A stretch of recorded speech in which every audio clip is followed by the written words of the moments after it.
You're watching the Top 6 Show, the original multi-club fan channel. Make sure you're following us now on Spotify and Apple Podcasts. The link is in the description below. Welcome back to the Top 6 Show. We are again sponsored by our friends at BetMGM. We're playing Golden Goals today, so get the app downloaded right now for your chance of winning £2 million this weekend if you correctly predict 6 results in the English Premier League. You've got to be over the age of 18 and in the UK. You can scan the QR code above my head or click on the link in the description below. Lots to talk about on the show today. Previewing all the big games this weekend, including the biggest one, Tottenham versus Manchester City as well. And we did manage in the end. I felt a bit like Pep Guardiola today. I was seeking high and low for a Man City fan, but here he is. Patrick's here all the way from Dublin to have his say. We've got, G's joining us now as well. G's here. No, I thought G was coming here at 7. That's great that he's here now. G's joining us as well now on the show. But I did want to start with Man United today, and I've got a big question. I'm not going to go to Staffy first on this. I'm actually going to go to I'm going to go to Patrick on this, who knows what it's like to have a good quality goalkeeper. Should Erik ten Hag drop Andre Onana this weekend? Should he be dropped? Look, for me, myself, and maybe people are not going to like this. I'm actually feeling sorry for the guy, and I saw a few videos. I've actually gone to the side where I'm feeling sorry for the guy and thinking that maybe people should look at the club itself as a whole, because there's a lot of finger pointing. First of all, everybody was complaining about De Gea. They're saying he has to go. Then I've seen somebody called the show. I was listening to a show. This is the TalkSport saying, "Oh, De Gea should come back." And I had a chat with De Gea. We took a picture. De Gea said he could save whatever Onana couldn't save. I think that's just shit, because this guy wasn't this bad at all when he was at Inter. Yes, everybody makes mistakes. Ederson makes mistakes. Ederson used to make mistakes in his first season. Alisson also, no matter how great he is, has made mistakes. He made a few boo-boos against City. I think you guys, he shouldn't be dropped. This is the guy you guys should stick with. Let's not lie. When I saw Onana versus Man City playing the ball from the back, I never saw a keeper who was actually better than Ederson on the day playing from the back. We tried to pressure him. He had no pressure at all. Let's be honest, your team right now is shit. Your team right now is not in a good place. And one of my friends, obviously it was banter at first, but he did something very smart. He showed us a clip of when you guys played Man City and the amount of times, I keep saying Amrabat, but Aramat or whatever his name is, Amrabat, kept on going to your defenders, trying to get the ball. They kept on ignoring and giving it to Onana, putting more pressure on Onana. I just think you guys need to become with him, give him all this time. Let's not forget, De Gea also, as great some people want him back, he was bad when he first came to Man United. He was bad. He wasn't that good. He was 19. It doesn't matter what age he is. I really don't care whatever he is. Even if he was 5 years old on goal, I would still cook him. Anyway, look. Nana's 8 years older than him when he debuted. No, it doesn't matter. But I just think you guys... 8 years of experience doesn't matter. What are you talking about, bro? Look, Staffy, I think you guys have an issue at United where you're not calm. You just want the glory days back. Give this guy time. Give Onana time. Come on, give him time. He had good games. He's had good few clean sheets. Just give him time. Let the guy settle down. Just don't blame him. Watch your team. I want you watch your team when they're playing the ball from the back. They're not that great. You guys still got somebody like Harry Maguire at your club. Even though you say he's been good, that's not a good defender to be for United. So for me, I'm with Onana, and I feel bad for him when I saw that video of him putting the gloves on the Let me ask you a question. Maguire being in the team, how does that turn Onana's wrists into pompadoms? No, really. I'm trying to give you an example that right now your team has got bigger issues than Onana. If I'm honestly saying, look, for a United team, even the time when you made Maguire captain, even the time when you gave the number 7 to Mount, I laughed. Because as bad as I'm a Man City fan, I still respect you guys as one of the biggest clubs in the world. And for the fact that Maguire was your captain, it was laughable. It was banter. It was satisfying. But later on, we started feeling sorry for you. Then you gave the number 7 jersey to Mount. And some of the United fans tried to convince me that the number 7 doesn't matter anymore for United. All I'm trying to say is you guys chew on Onana. And if people don't feel sorry for Onana and what he's going through right now, because I saw that video, I almost cried for the brother. I was like, man, Look at him throwing the gloves down and nobody even went to console him. I think give him time. That's the guy who can play from the back. How many keepers right now in the world are good to play from the back? Please point out. How many? It's all well and good being good to play out from the back, but it's pointless when you're conceding too many goals. Exactly, yeah. Yeah. You done so I can respond, though, because I just wanted for you to finish. And say this. Okay. All what you said is all, like, I agree with you. A lot of what you said about playing from the back and some of the players not being good enough, all that is correct. Terry will tell you here, I've probably been Onana's biggest advocate every time I come on the Terrace. So this is not coming from someone who wanted De Gea back and all that. De Gea was crap. He's still unemployed. You know, going back from your current partner to your ex, no, that doesn't work. They're both shit. Move on. Here's the thing, though. Onana, all what you said is well and true. It has nothing to do with what he did last game. When you're saying you felt bad for him, how about you feel bad for me? How about you feel bad for me? How about you feel bad for the players that scored 3 goals and he threw away the game?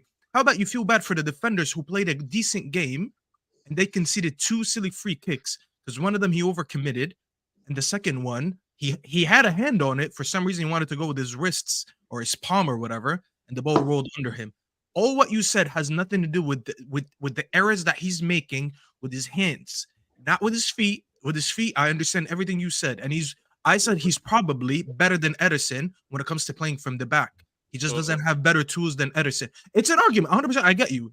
That's a different debate.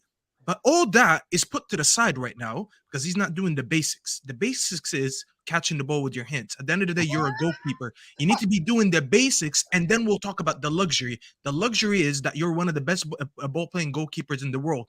When your team is up 3-1 in Galatasaray, and I'll tell you, everyone here would have told you that they expected that we're going to go to Galatasaray and we're going to get smacked. They all said the atmosphere is going to be too toxic. They're going to play us off the park and all that. Whether you like the performance or not, we were up 3-1 at some point. He threw away the game for us. So before I can talk about who surrounds him, what kind of defender he has in front of him, who's his number 6 who's dropping to pick up the ball or not, whether it's Amrabat or anyone else, all that can be talked about later, but you got to be doing the basics. The guy single-handedly cost us 3 to 4 games in the Champions League. The reason we're going out of the Champions League is not because you don't rate Maguire. It's not because they didn't pass the ball to Amrabat. It's not because Rashford is out of form. All that stuff has nothing to do with the fact that he cost us goals that are they're directly eliminating us. Galatasaray twice, Bayern away from home, and Copenhagen. He saved 1 penalty, but then he cost us all the other games. The guy manipulated us. He told me, here you go, I gave you 3 points. I made a save, but then he didn't tell me he was going to abuse me in 3 other games and let the ball roll under his hand. He completely lied to us. You know, that's what manipulation is. You're taking it very personal. He's taking it very personal. Staffy, you're taking bro, this do you not see my watch-alongs, bro? Bro, I Patty? need therapy after what this guy did to me. You know what I'm going to say, Pat, is this. If it was just his distribution that had been poor, I could understand the argument about the team isn't ready to play that kind of football. But the distribution has been awful. But his shot stopping hasn't been good enough. And yes, there's stats out there. He has prevented a lot of goals. We know that's partly because we leak a lot of opportunities this year because we've been awful collectively as a team. But it's the abundance of mistakes that he has made that have led to goals, both in the Premier League and Champions League. And there's something he's done 3 times. And I didn't even think about it until I rewatched some of the game. Icardi scored a goal that would disallow for offside. The 3rd time this season that someone's been one-on-one with Onana, dummied, and Onana's fallen on his bum like a toddler learning to walk. And then he's had the ball put by him. I wanted this guy, and I have to hold my hands up as a United fan, as a man, and say I got it completely wrong about how good he would be for us. I also don't think he's going to improve from this position I think he'll continue to make these mistakes. So he can go and have 5 great games, and that'll be great, and I'll say well done. But what we saw against Galatasaray, I don't see that stopping. I think every 4, 5, 6 games, you're going to get a performance like that. And when you're trying to get back to the very top of the game, you can't afford that. That's the equivalence of having a striker who only scores 2 or 3 goals a season. A goalie that makes those mistakes every 3 or 4 games is the equivalent of a striker that doesn't score goals. You can't legislate for it. You can't have it in your squad, man. Can I ask you guys something? I just want to ask something because I just don't. This whole thing saying he can't improve. I just feel like he can. I feel like keepers. As much as sometimes at an older age, they'll come to a league and they'll be under pressure. He's not going to become an elite shot stopper all of a sudden. All I'm saying is, you guys have to remember this. no matter how bad things are for United right now, and I don't know, and it hurts me so much for me to be the one who's giving this information. Your badge is too heavy. Your badge is too heavy. Some of those players you guys have, the badge is too heavy. But this is it. I know we're the biggest club in England. I know it's hard to play for us. I agree with you, Pat. And as a City fan saying that, I agree with you. And someone here says, Terry, you said he was good last week. He was. He did play good last week. Yeah. I don't have an agenda. If he plays well, I say he played well. And I said that I was starting to feel confident in him again. And I felt as though maybe that rough start was just that pressure. But now it's another mistake. My belief is, I'm not saying he can't improve. My belief is these mistakes are going to continue. And it won't be every week. But once every 5 games, once every 10 games is too much. For this, the level of goalkeeping we've seen from him mistakes-wise is it's amateur. It's Sunday league level mistakes. I saw Tahibi make one bad mistake and never play for us again, where he let the ball go through his legs. This man has made about 10 mistakes like that this season. It's unforgivable as far as I'm concerned. Like, we've got to raise those. I'm standing like Lee Gunner now. We've got to raise them standards. On those standards, though, how do you see it going tomorrow night, Staffy, against Newcastle? Not good. Not good. Not good. Not good. Not good. Not good at all. Listen, 3 tough away games in a row. The toughest one is the one to come tomorrow.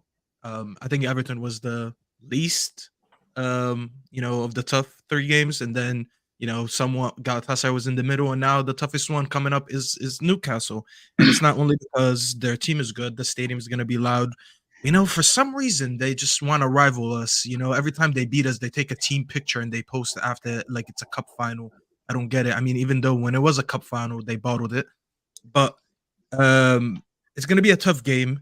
Their midfield is the one thing that I really fear, because 2 games in a row where our midfield is being completely inexistent.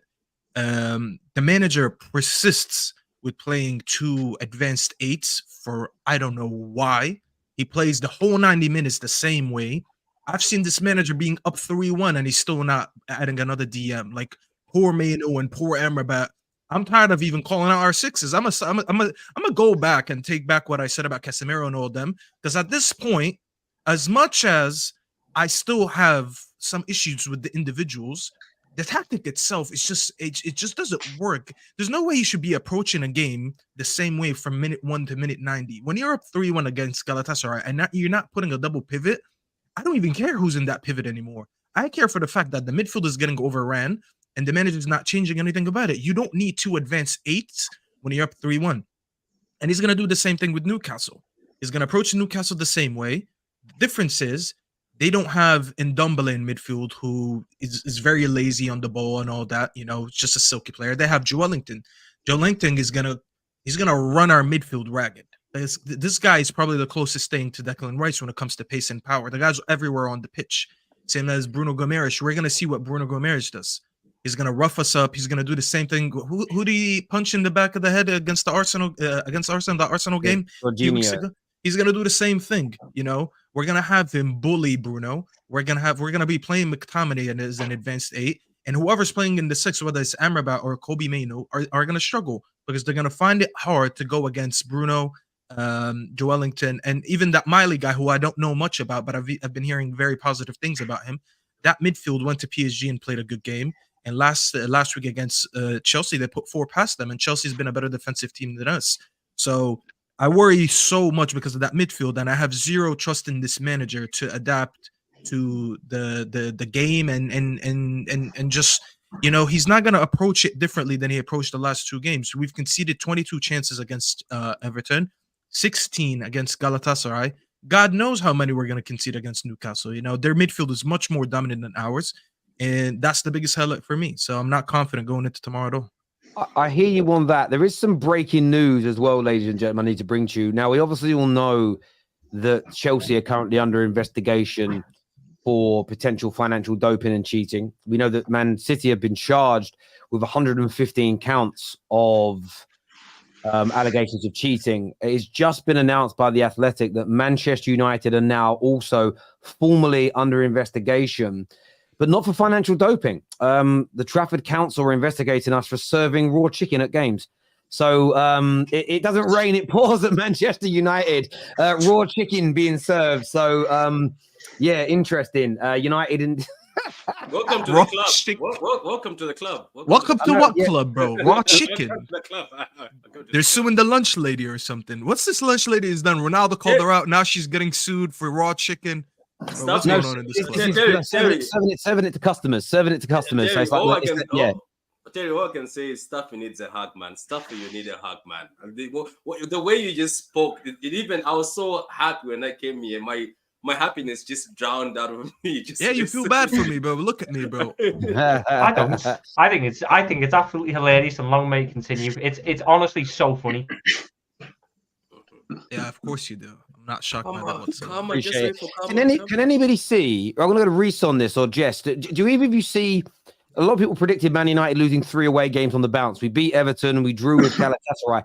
Can either of you see Man United pulling off a shock tomorrow and actually taking 3 points, or at least getting a draw at St James's Park? Or is this just going to be too much for them? Maybe a draw. It's not like Newcastle are going through some issues. They have a lot of players out still.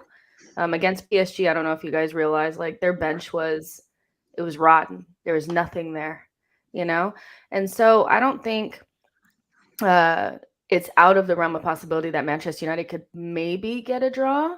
I don't think that Newcastle are going to sit back in their box like they did against PSG. And it really suits Manchester United to play against another open team.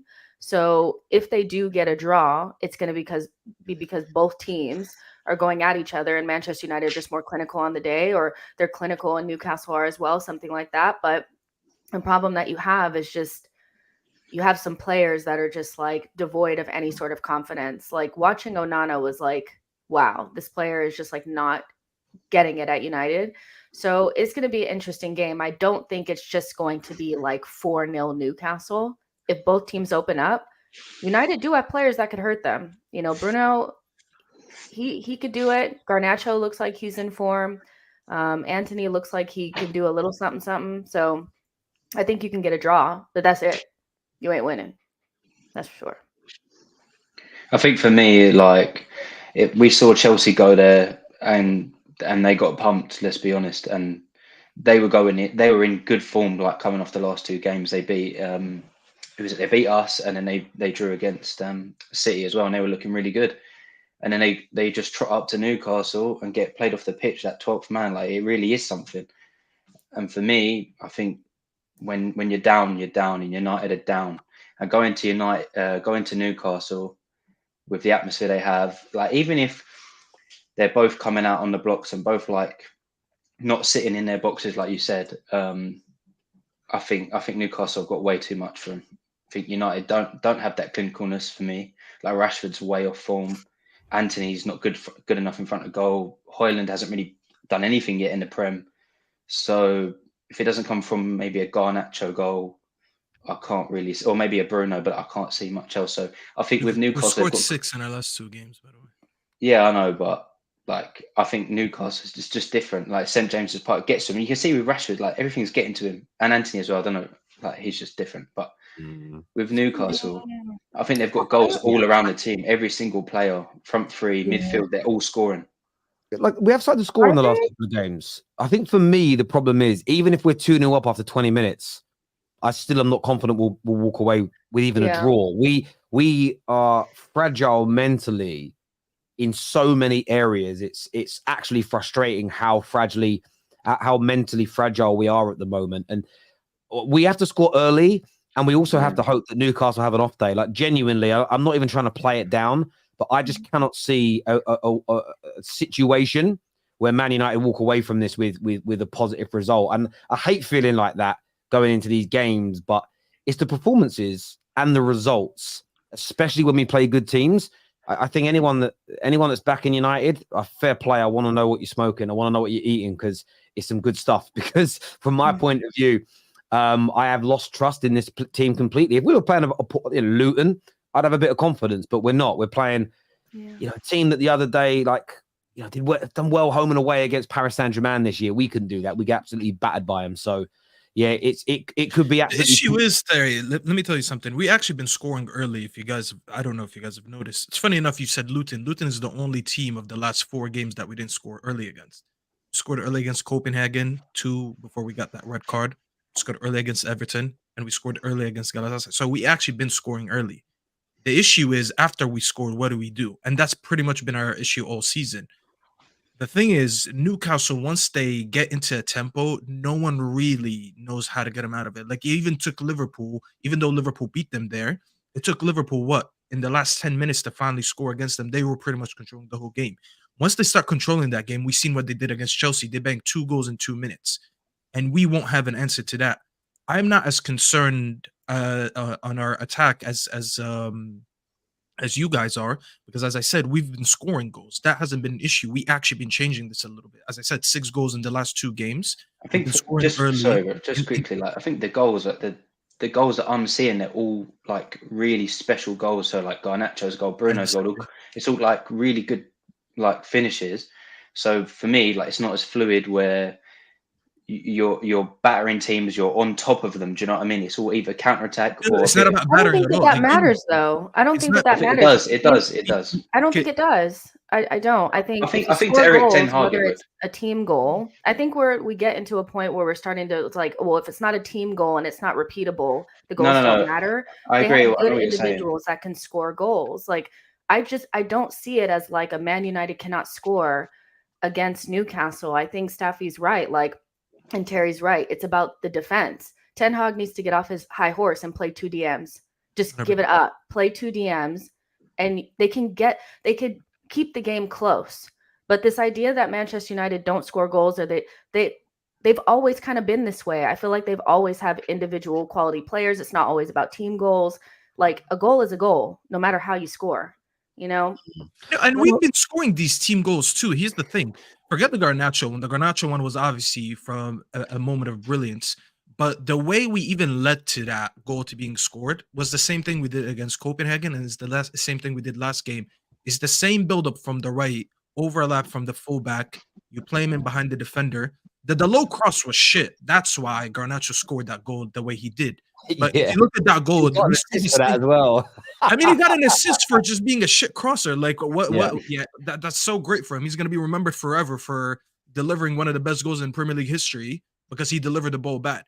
But when you look at that goal, we scored the same one against Copenhagen when Højlund had the tap in, and we scored the same one against Galatasaray when McTominay had the tap in. It's the same goal. We scored it 3 times. Just one of them had a back cross. So we've been finding ways to get the goal, and we've actually surprisingly been clinical. Because in the last 2 games, we scored 6 goals from, I swear, if I'm correct, it was about 11 or 12 shots on target.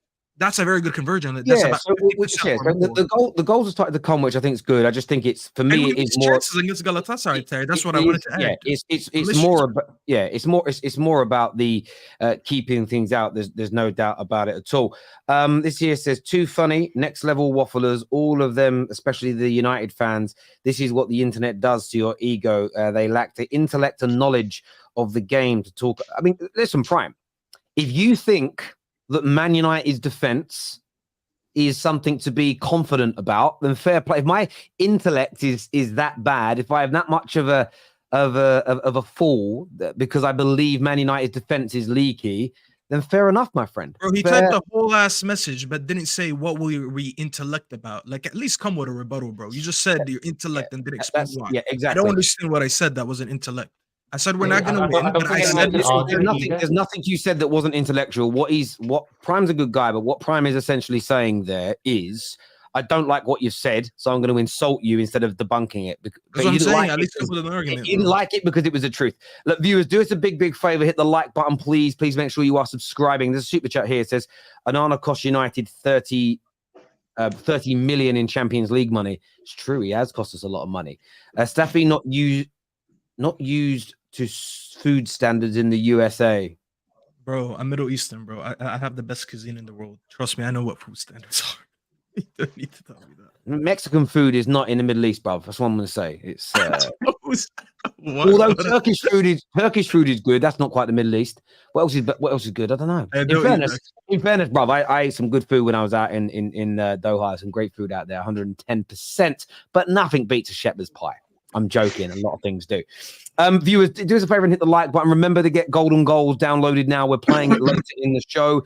So I know a lot of you, so many of you already signed up to playing it. If If you haven't done so yet, get it downloaded now. Scan that QR code on the screen above Jessica's head.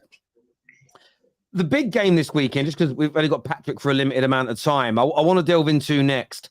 Tottenham versus travelling up to play Manchester City. Reiss, how are you feeling about this game? Because yeah, there's no words. Yeah, how? To be fair, it's going to be a tough month for Spurs. I mean, everyone says that Man City are a bit of a boat, like we're a bogey team for them, but at the Etihad, it's different. Like it just is different. I don't know why. I think at White Hart Lane they're not as good, but for me, for the game, if we can somehow get a draw, that'd be great. But I'm worried. Like, you know, we play these inverted fullbacks, and then on their side they're going to have Foden, and if they play Doku as well, he's going to have a field day against Pedro Porro. Like, that's what I'm really worried about. And in midfield, they've got all their best players back now, other than De Bruyne. So, yeah, look, I'm worried. I get you're worried. Patrick, how about yourself? Because you know they're going to open up against you. I mean, Ange himself a few weeks ago or last week said he hears managers moaning about not having the players to say their style of football. I say, just do it, mate. So you know he's coming in to attack. You know he's going to open up. Are you licking your lips at the prospect of frying these chickens? You know what? I for the first time ever, I am excited that Spurs, first of all, respect your manager. I like him, even though after Chelsea, you're down to 9 men. The man stuck to his principles. Big up to him with the high line. I am happy, Terry, because all the time Spurs had these managers who loved parking the bus. And guess what? If you park the bus against Man City, you've got Harry Kane dropping in and Son, who's fast, and the other guy who I keep butchering his name, the one who starts with K. Yeah, him. Them two, with Harry Kane dropping back and giving them balls, that was just the formula to beat City. And that's the formula that you guys smacked us many times and you hurt us. You hurt our feelings a lot, to be honest. Let's not forget Champions League, what you did to us. But Terry, for the first time ever, we've got Dr. Ange, who says he's going to stick to his guns with the high line, pressing. And I really want to see that, please. And if he does that at the Etihad, I swear, even though if we can end up beating you with a big margin, I will send him a video saying, thank you very much, Ange, because I haven't seen you guys go toe-to-toe with City. You usually just pack the bus, hit us on the counter. But just a question for you as a Spurs fan, because we're all laughing from outside because he was the manager of the month 3 times. Are you behind this manager that even regardless he goes down to 10 men, he has a high line as high as somebody? Of course I am. Yeah, of course I am. Like, even in that Chelsea game when we were down to 9 men and we nearly nicked a draw at the end. Like, we could have easily nicked it just by playing that way. So for me, so you were happy with that line all the way inside Chelsea's house. Look, it doesn't matter. It nearly worked. So, and it, to me, it's better than parking the bus. I want to see our team go and, like, we've been calling for an attacking manager for 3 or 4 years now. Yeah, look, he's here just because he doesn't want to park the bus. That doesn't matter. We've wanted attacking football for so long. No matter what way he does it, like, I'm all behind it. Look, for me, obviously, the only thing, Terry, is I really wanted to play Spurs at their strength. Like Maddison, I rate him highly now. I used to think Maddison was just English hype. That's what I used to say. But after what I've seen he does with the ball and what he was doing at Leicester, now I understand why some people wanted him, including Man City. But I know you've got a lot of injuries. Are you worried about that? Especially, is it 9? I saw on Sky about 9. Yeah, we have a Cillian. I think we must have the worst injury list in the Prem right now, other than, like, maybe us and Newcastle, but Man United. United. United as well. But look, of course, I'm worried about our injuries. But like I said, it's going to be a tough month. Like, even if we can just pick up a couple of points, I'm not worried about winning games if we go out and still play the way that we want to. And then by January, we'll have all our players back. So, and then we go again. If we don't slip too far down the table, you know, we're still in a good position. I understand that, Reiss, and I want to get everyone's opinions on this in a minute. But I know you back the manager to play style. Yeah. But losing 4 on the bounce is what's potentially going to happen. Surely there isn't a circumstance when any member of the top 6 clubs, the traditional top 6 clubs and the big 6 clubs with the money we all spend, surely losing 4 on the bounce, irrespective of injuries, should be looked at and criticised? Because everybody else gets criticised for it. Do you think that Spurs should be dragged over the coals if they lose 4 on the bounce? I think it'd be different if, you know, Ange had been in two to 3 years, but he's not. He's only been in 3 months. So it's such a fresh idea that we're seeing. Like, we're still too behind it to even worry about how Ange is going to play for these games. You know what I'm saying? I get that. Go on. No, like, well, basically, what I'm saying is, because we've been wanting attacking football for what, 3-4 years now. Like I said, now that it's in, it's so fresh in our mind that we are so in love with it. Like, I don't want him to change. Like, but that's even if you lose, it's not naive though, because I'm not being funny. Our injury list, yeah. What we're gonna play a low block, right, against Man City, Chelsea, whoever, and we're gonna start Eric Dyer and Ben Davies. Now, if you're a Tottenham fan, trust me, you don't want that. It's going to end up the same score regardless if you start. That's true. It is true. It is true. I promise you, it's true. Go ahead, Jess.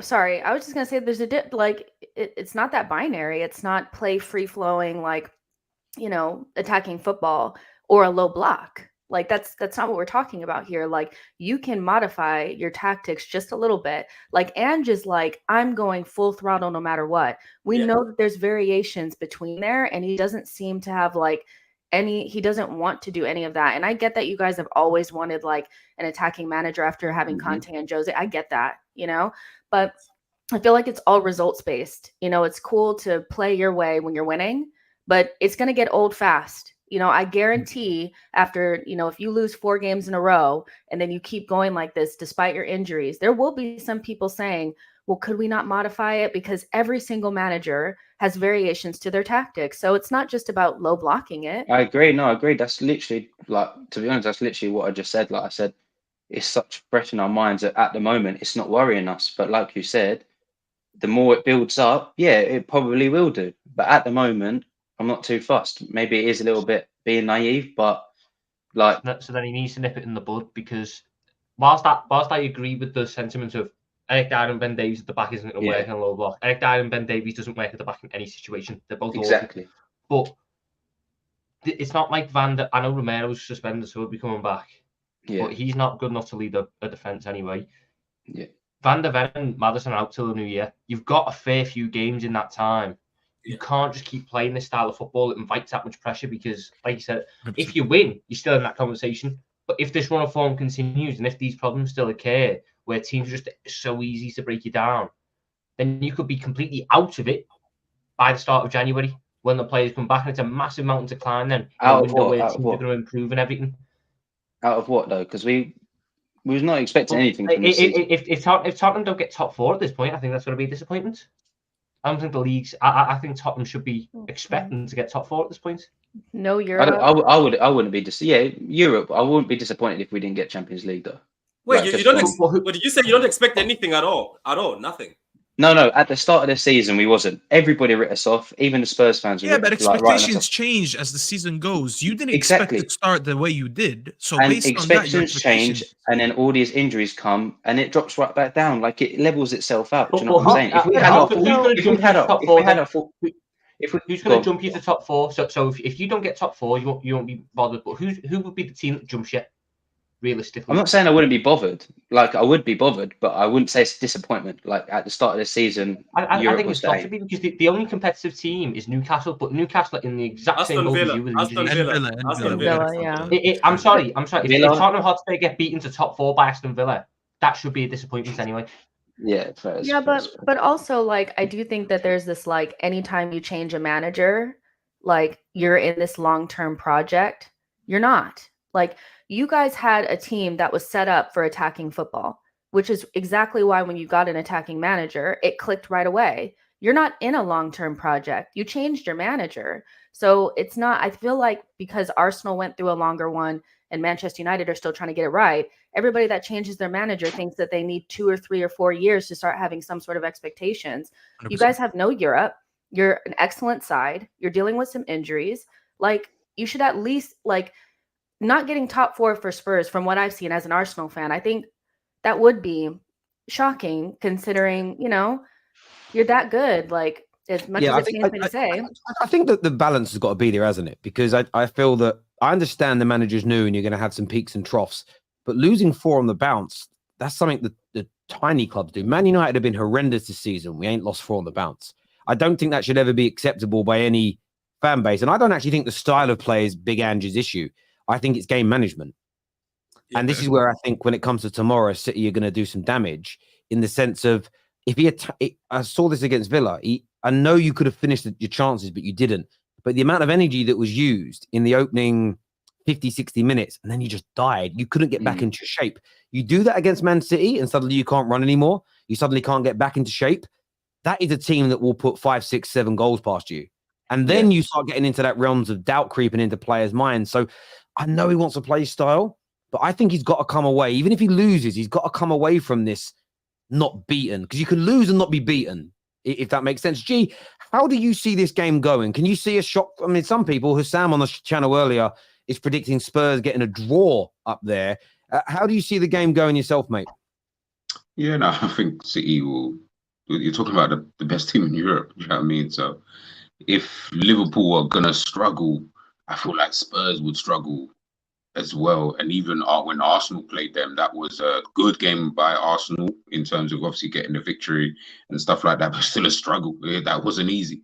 You know what I mean? And I think obviously Arsenal are better than Spurs, you know, at this current moment in time. And I think with the way that you play, that's why it's not even that you're rubbish or you've got poor players. Like, it's not going to be because of the quality of your team. It's just because of the style of play. That's the only reason why. And playing against a team like City, who've got, you know, players like Haaland, Doku, you know, who want to run, you know, who can run the channels and stuff like that, the movement. I just think it's going to be a long day, you know, for you guys. But I do think you guys will get some goals, though. I don't think they're going to beat you like 5-0. I think you will score in the game because of the way that you do play, and City will probably get a little bit overexcited, so to speak, in terms of opening you up and, you know, getting in and stuff like that. But then you'll be able to open them up because City are on just like everybody else. You know, they can be got at. We saw that with Wolves. So you know, it's one of those kind of things. But Terry said it, man. Your in-game management, it's a bit of a killer. Like, you can keep. I know what you're saying, because you're kind of going down that, in my opinion, anyway, the route of, which I think everyone's doing. It just seems like everybody hopes that they get this Klopp-like manager who comes into a team, changes the way that we play, takes 3 years, gets the team to challenge. And once they challenge, they reach this pinnacle, and then they can go on and do all of these amazing things. But I'm like, as Jess said, it will get old fast, like real fast. You know, you can't keep just losing. Once you get to game 5, 6, and you're not winning, see all of that high line and attacking football. Yeah, you're going to want that to be not replaced, but you're definitely going to want it to be modified. You're not going to be so you're not naive. You know what I mean? And Tottenham and fans are not naive. You're not going to just keep saying, yeah, this is fine. You know, let's keep going with this, and you know, this is okay because it's different than what we have with Conte and Mourinho and stuff like that.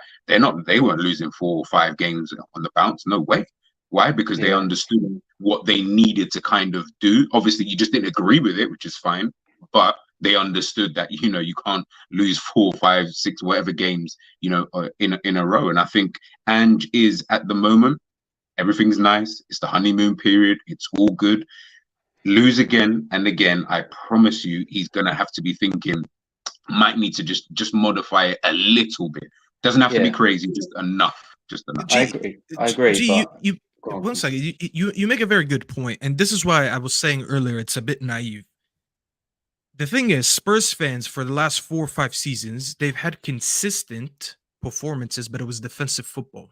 When they won games playing defensive football, and they did go on runs with Conte and Jose Mourinho, the minute they start going against lower block teams and they still approach the game the same way, which is defensively, 5 in the back and all that, they used to get frustrated. They're like, why are you not modifying it according to the lower opposition? We need to be a little bit more attacking, take out a center back and add a midfielder. I think it's very hypocritical not to do it the other way around. Just because attacking football is easy on the eye and you enjoy watching attacking football and it produces goals, you need to criticize the manager for the same thing. Because if you were criticizing it when it was defensive football, why not criticizing it now? You're going against the bigger teams now and you're not modifying it. And what makes it worse is that you actually have injuries. When you have injuries, you know the manager is much more aware of his players than us. He knows the capability of his defenders versus Romero and Van de Ven as an example, or whoever he plays Lo Celso instead of Maddison because of Maddison's injury, or even when Bissouma was out with suspension, who comes in and doesn't play the same way as him. You need to modify it according to what you have. Now, I respect Ange for persisting with his philosophy, but I have to stay consistent here, be honest to what I said. I said, I'm going to judge Ange based on when his honeymoon period is done. Because it's all fun and games when you're winning. But the minute you start losing, how do you respond? I said, when he gets his first loss, is he going to bounce back? What is he going to do? He lost 1, he lost 2, he lost 3, and now potentially he's going to lose 4. In no world is this acceptable. All of us here, if our managers lost 4 games in a row, regardless of the context, we would say it's not good enough. You need to sit here. If you lose 4 in a row, and you're going to be like, okay, fuck it, it's City, it's okay, everyone loses to City. But what happens if you lose 1 more after it? Is that what you need? Do you need to lose a 5th game after City to say, okay, something is broken, something is wrong? Why is the manager not adapting to his capabilities right now? I think it's very naive for Spurs fans just to use the excuse that now he has a philosophy and he respects it and he doesn't want to change it, to approach every game as if it is the same. Because at the end of the day, the results are what's more important. And as Terry said it, United are so bad this year and we haven't lost 4 in a row. Like, if that, just deep that. If you told me who has had the better season, Ange or Ten Hag, you're going to say Ange. But he lost 4 in a row. Ten Hag hasn't lost 4 in a row. Ten Hag has actually gotten results, and we still criticize them, which is why I'm saying this is very hypocritical. We would rather sit here, lose 4 in a row, but applaud the fact that we play defensive football instead of saying, hey, today I don't have the best team. Today I don't have the best defenders. Today I don't have the best midfielders. Let me just adapt to today's game, get a result, get a point, get 3 points or get a point, whatever it is.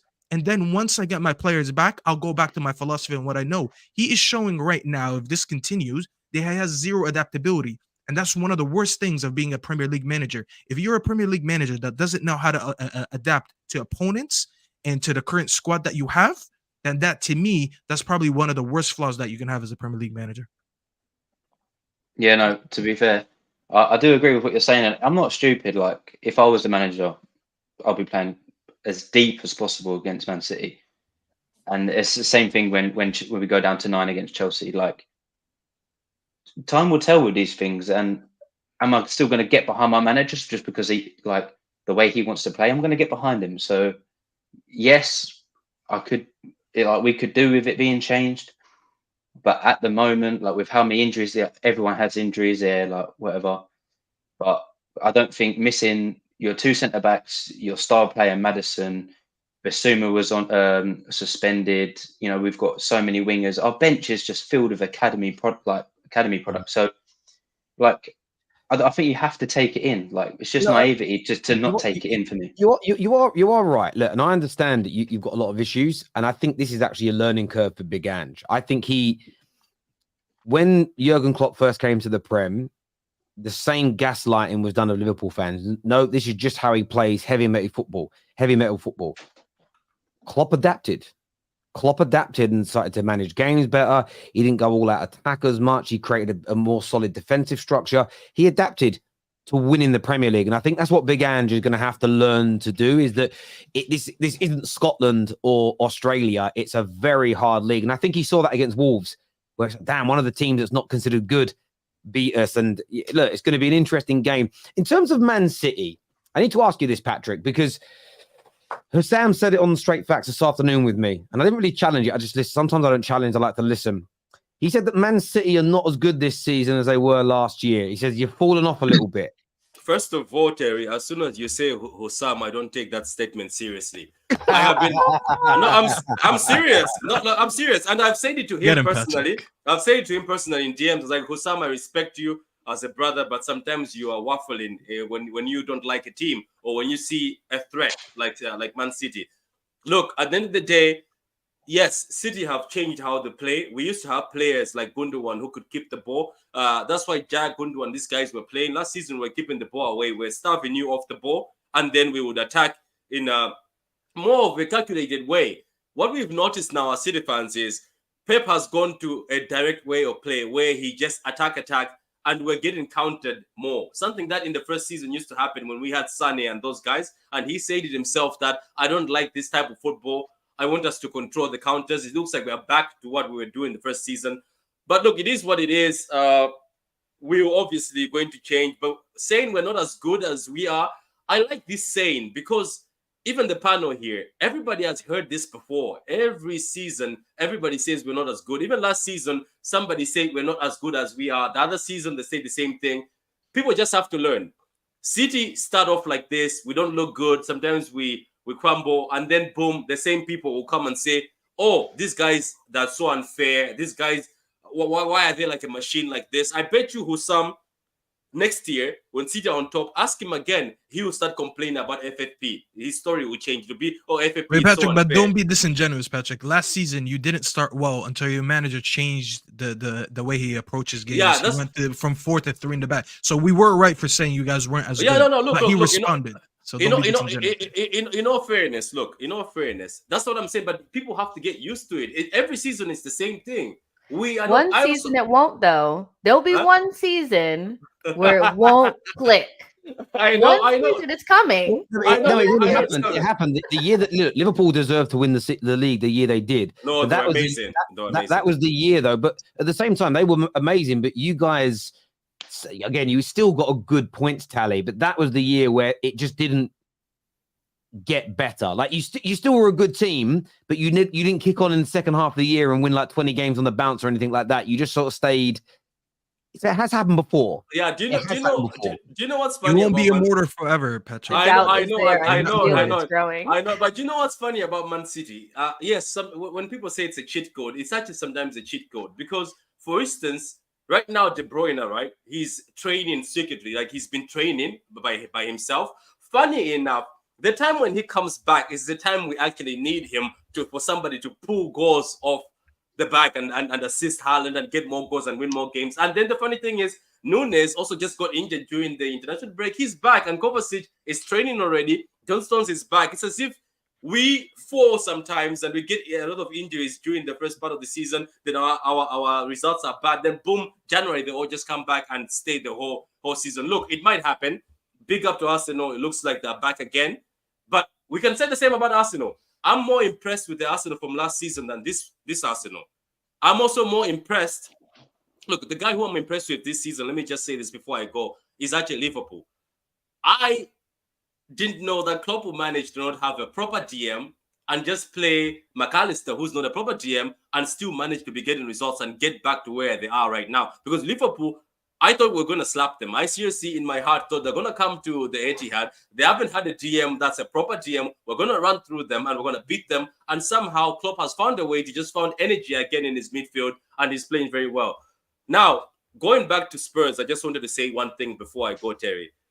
We might all be sitting on this panel. I just want to give everybody a warning because I've learned my lesson with Spurs. We might all be sitting on this panel looking at Spurs with 7 injuries. Somehow Spurs know how to get under our skin. They know, regardless how bad they are. I have seen Spurs without Harry Kane still get under our skin. Not so, yet. I was parking the buzz days, brother, and it was at home. Do you remember that 3-2 at the Etihad? Do you know I almost cried? I was in the pub at the time where it was 2-2. It went to 2-2. Then Harry Kane. That was the time we wanted Harry Kane to come to City, and he was the guy. The last minute, he ran the ball game through. They don't play that shithouse football no more. Nah, Staffy, I'm just saying this guy. They're gonna try to punch you up, but you guys are gonna. And just gonna give us what we need. You know what? Just this guy somehow. You're trying to play it humble. You're trying to play it humble, like they haven't got a back two of Emerson Royale and Ben Davies. Like Erling Haaland is going to feast on the space that they're going to leave behind. The issue you've had in the past is at games against Tottenham, you've never scored. Now you've got a freak up front against 2 right backs. We said the same thing when we saw Luke Shaw at the back of the Man United defense. We said Luke Shaw is no. Listen, don't compare Luke Shaw to Ben Davis.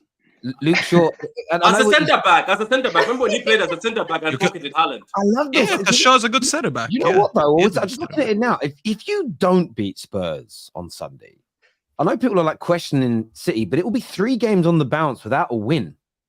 Listen, that don't happen very often to Man City. They're not who they are if they don't win this game. If I'm being very honest, and I'm not exaggerating, if they don't beat Spurs this game with at least 2-3 goals, they're not the City that we're making it up to be. Because I promise you, if Liverpool's going tomorrow to play Spurs at Anfield, I'd say, you know what, 4-5-0. Same for Arsenal, even though they haven't been scoring a lot of goals. But with this current team that they have with the injuries, I'm like, you know what, Arsenal are going to put 3 past them. If City don't do that, then maybe we need to start having a conversation because they're so vulnerable right now. And as the best team in the league, as the best team. As an Arsenal fan, like, I definitely would love to see Spurs get slapped. But Manchester City not getting those points might just be a lot better. So, yeah, we did it for you last season, and you still bottled it. So that's fine. Listen. Second time, maybe we'll get it right this time. That's all. Yeah, maybe. Yeah. The thing is, though, what I will say though is what Patrick is saying. What he did say earlier is true. Like, we do say this every year. And Jess, you're right. There is going to come that one season where it's just not going to work out the way that they always predict it's going to. I don't know if that's going to be this season or like I have no idea. Like we just have to wait and see. Yeah, we'll keep hope alive because obviously they are who they are.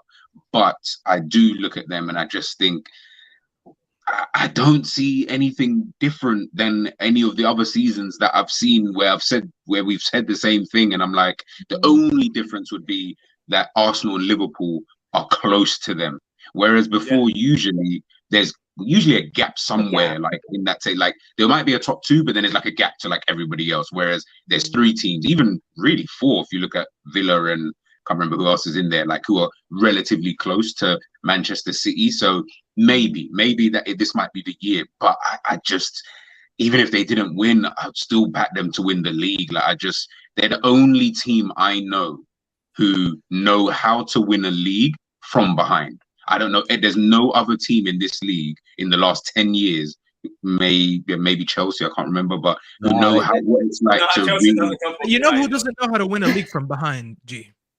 What's the midfielder that they got from what's his name? Patrick, you know your player. The guy you sent. Nunes. Nunes doesn't. Kovacic doesn't. Doku doesn't.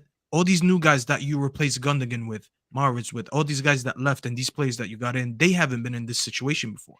Which is why I'm saying if you don't go tomorrow and you get a convincing win, we must have a serious convo because it's not like you're up there on your own anymore. You have Liverpool with you and you have Arsenal with you. So there's no reason why we just need to take City by their past history because most of these players are not even there anymore. Even De Bruyne is still not there. He's injured. You know what I mean? Stone has been in and out with injuries. So it's not like you have, I always said, as long as Gundogan and Bernardo Silva are there, I'm always going to take this City team too seriously. You lost one of them, not just because he was your captain. We have seen in past years when De Bruyne is not there, Gundogan steps in and he goes off for like for a month or 2. We've seen that. We've seen Mahrez sit on the bench all season, and then he comes in for certain games, like the Spurs game last season. Then he scored twice and had an assist against he had a man of the match performance. We have seen you have enough quality. The minute anyone is injured, you don't care because you know you have people off the bench that step in. Most of these guys are not there anymore. Y'all gonna rely on Foden? He gonna step up this time? Bro, you can't live off someone else's resume. Doku can't live off Mahrez's resume. The midfielder, Kovacic, and the other guy. I keep forgetting his name. I don't know why. I can't live off what Gundogan was doing. Nunes. I don't know why I keep forgetting his name. You keep forgetting because he's not done. He's so irrelevant. Exactly. You know, I remember Gundogan. Don't say that. I'd be sitting there. You might be done scoring the winning for this. Patrick, I'd always be sitting there and they would say De Bruyne got injured. And then I look at the bench. Oh, Gundogan is there. I'm going back to bed. I don't care. They're going to win. I know that already. Do you know but they can't live off what the others did. Do you know what? There's 2 things that give me confidence, like right now. And you know what? Some people in the chat are saying that he's trying to be humble. Look, at the end of the day, I can't show off anymore. I've shown off for so long. I can't. The United fans understand this. There was a point in time they didn't even care to show off. They knew they were getting that next trophy. All I'm saying is, I think as long as Pep Guardiola is in the City squad, and as long as Pep Guardiola is there, and number 2, that gives me confidence is I don't think right now. Maybe one day people will come back to me with this clip. I don't think right now, maybe apart from Klopp, that's the one who I fear the most. The rest of the teams, I think they're going to mess up, even including Liverpool. So that's what gives me confidence. The funny thing about City is every time we start messing up, even right now, as people are laughing at us, I know there's a mess up for Arsenal coming. I know there's a mess up for Klopp coming. So I'm just confident. But Pep Guardiola, I think, is the number one thing in that team that can drag them over the line. Because that is your difference. That is it. It's that is the difference. That I can agree with this. Yes, 100%. Viewers, let us know what you think in relation to that. There's some super chats here. First one says, if Spurs don't win last minute versus Burnley and Sheffield, we would. No, they didn't win last minute versus Burnley. I swear they smashed Burnley up. Yeah, we beat them 5-2. Smashed Burnley up. And Sheffield, we would have been having a different conversation. Now, keep up this mentality, though. I love it as a gooner. Geez, back to this again now. The chanting or chat. Oh, sorry, the Chatting Oil Club. Cheating. You know what cheating. The Cheating Oil Club will be will obliterate Spurs. Probably true. Probably true. What bit's true? Both or both? Absolutely both. Of course. Can I say something on this? And I'm gonna say this, and before I go, I'm gonna say this to all of you guys. This used to be said to me by my uncle when we were all used to complain about a girl who used to always beat us in class. Like I used to always come second, third with some other guy. And when we are sitting, we used to always just moan about this girl. Why is she first? Why is she blah, blah, blah, blah, blah? Why blah, blah, blah?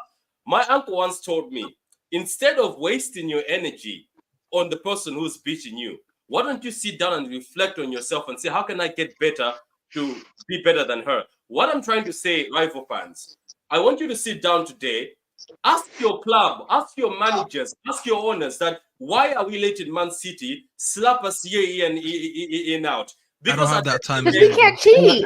We can't cheat. That's why. Play by the rules, mate.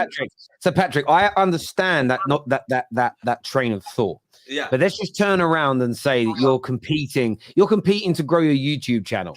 And you're competing against G, and you and G are going head to head. And every week, G gets more views than you. Every week, G is getting more subscribers than you. He's winning more awards than you, and you're annoyed about it.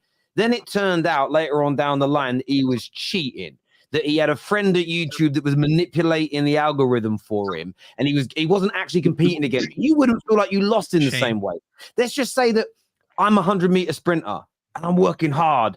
But Reiss keeps finishing in front of me, and I'm moaning about it. And I tell you, you've got to look deep within yourself. Then it turned out for years, Reiss was injecting himself with steroids. That wouldn't be about self-reflection. I was better than him, but he had to cheat to beat me. So I don't think you can tell. If you guys are guilty of cheating, that is suddenly, and I've done this before, mate. I've held you guys up to such a high standard of, wow, look how well they're run. But if that is built upon cheating, you ain't the example anymore. It then means that the team, and if you guys weren't winning how you were via cheat, say you are guilty of cheating, and you remove everything City have done, suddenly the teams that we look at as not quite being good, they'd be looked at as the best run clubs because they'd have won more things. So suddenly everyone's perspective changes because you're removing. Imagine Usain Bolt said it turned out he was on drugs the whole time. Our perspective of what the best runner in the world ever looks like would change. Isn't it called like the Overton window? Like once something like drastic happens, that becomes like the standard and like what's seen as like normal expectations. Like we think it's like normal, like City are an anomaly and like they're a machine. But if Terry's right, if we ever found out that you guys were actually cheating, it would be like, oh, so what we did last season was probably just about good enough. Okay. So I think that like, I get what you're saying. Like we have to reflect on ourselves. How do we get to that standard? But I do think you have to take into consideration that not all of us are playing with the same. We're not all playing the same. I understand that, but also what I'm just trying to tell people is, look, if somebody is cheating, eventually they get caught. If somebody's doing something wrong, get caught. But some people waste so much energy. How long have they been crying for? Because at the end of the day, people are crying, yet there's issues in their own club that are visible. Put some energy in that. Wait for the cheating. If the cheater gets caught, they'll get caught. You get what I mean? Patty, I agree with you on that. Like, even if you guys are found guilty of cheating, I'm still Glazer out. I'm not going to go, actually, the Glazers did a good job. I will. But at the same time, and I wanted to ask you this question before you go. Yeah. If you guys have, according to Khaldun, you guys have unequivocal 110% evidence that you have not cheated. If that's the case and you can prove you're innocent like this, why are you pushing to delay the start of the trial for 4 years? Investigation and trial for 4 years. Why are you delaying it if you've got the evidence to prove your innocence, in your opinion? Look, in my opinion, I've always said this to many people, and I think I was on Mo's channel, one of the channels. I told them that, look, for me, I'm a football fan, right? And I'm actually anxiously waiting. No, let me even be honest. When we got kicked out of the Champions League, I was at work and I was almost in tears. And I remember I was hurt. I was like, oh my God, this is bad.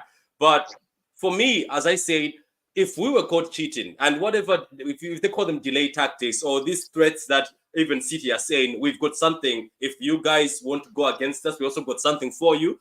I'm just waiting for the fight to happen. They said it's been penciled in for 2024, 2025. I don't know why they're delaying, because some City fans, believe it or not, I had a discussion. They're delaying it. They're delaying it because of Man City. So what you've been doing, there's a. Oh yeah, I know that. I know that that's been delayed. You guys have been delaying this whole thing since 2018. Because every time they're trying to move it to the next stage, you challenge something about it legally, and the Premier League keep winning these challenges.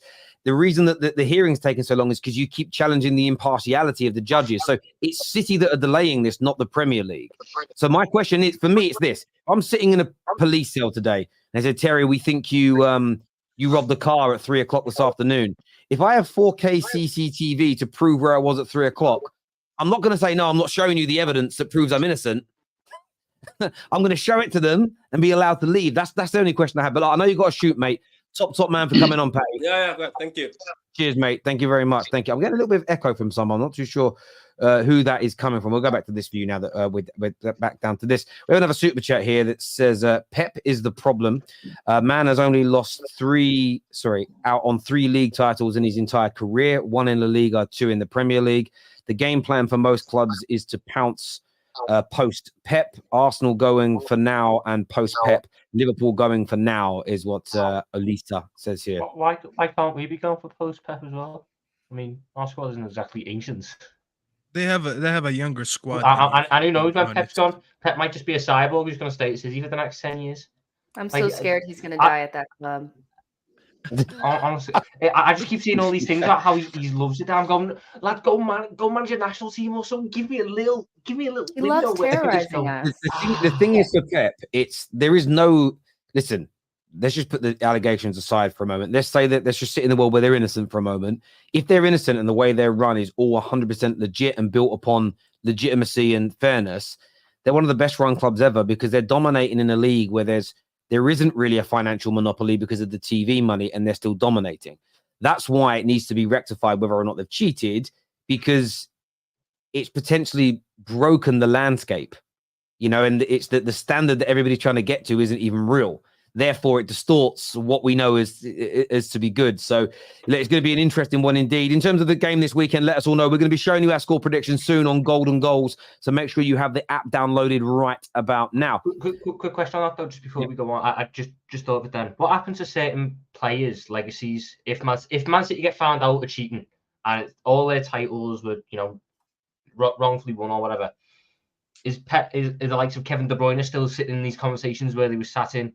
Aguero, David Silva, even Pep Guardiola, are them not still sitting in those conversations, in those brackets where they were as some of the best players in the Premier League's history in their position, even though the way they achieved it was through, unfair means?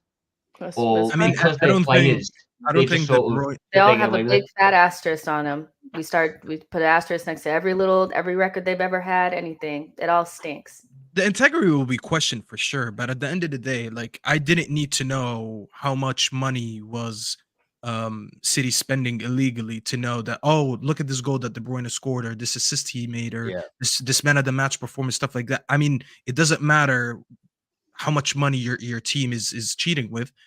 You still came on the pitch and you put in a performance, you know what I mean? So Haaland's goals from last season aren't going to all of a sudden become shit goals because I agree with that. I agree with it. However, the problem that you have if you're talking about it in reality is we don't know the ins and outs of this yet. Some City fans say, nothing. What's in the papers is basically it, and it's a small thing. What a lot of journalists close to it have said is what we've seen in the newspapers is the tip of the iceberg.